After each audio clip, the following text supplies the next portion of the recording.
स्वागत आहे तुमचं माझ्या YouTube channel learn with Ritika जुवेकरमध्ये। जर तुम्ही इकडे नवे असाल तर माझ्या चॅनलला सबस्क्राईब करायला विसरू नका आणि त्याचबरोबर जे आहे बेल आयकॉनला प्रेस करायला विसरू नका, कारण जेव्हा जेव्हा मी नवीन व्हिडिओ टाकणार आहे तेव्हा तुम्हाला नवीन व्हिडिओचे नोटिफिकेशन मिळत राहणार आहे आणि तुम्ही कुठलाही व्हिडिओ माझा मिस करणार नाही आहे। तर मित्रांनो, जास्त वेळ न वाया घालता आपण आपल्या विषयाकडे वळूया आणि हा विषय सगळ्यांचा आवडता आहे, पाऊस। आज आपण हा निबंध पाहणार आहोत। पाऊस पाऊस हा निसर्गाचा अतिशय सुंदर आणि मनाला आनंद देणारा ऋतू आहे। उन्हाळ्याच्या तीव्र गरमीने त्रस्त झाल्यावर जेव्हा आकाशात काळे ढग जमा होतात आणि थेंबाथेंबाने पाऊस पडायला लागतो, तेव्हा सगळ्या जगात जणू नवा उत्सव संचारतो।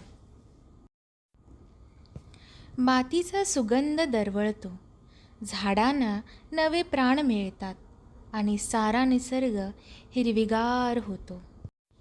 शेतकऱ्यांसाठी पाऊस म्हणजे वरदान असतो, कारण त्याच्या आगमनाने शेतीला नवा जीवन मिळतो आणि अन्नधान्य पिकते।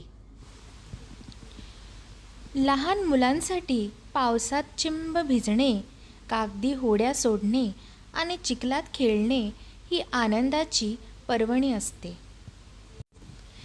पावसाचे थेंब खिडकीतून पाहताना हृदय शांत होतो आणि गरम चहा किंवा भजीसोबत हा ऋतू अधिकच गोड वाटतो।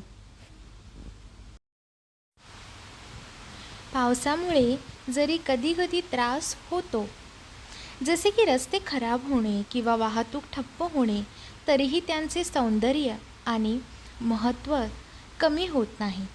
तो जीवनाला आवश्यक असलेला पाण्याचा मुख्य स्रोत आहे आणि त्याशिवाय जीवनाची कल्पनाही अशक्य आहे। पाऊस फक्त निसर्गाला नव्हे तर मानवी मनालाही ताजेपणा आणि समाधान देतो।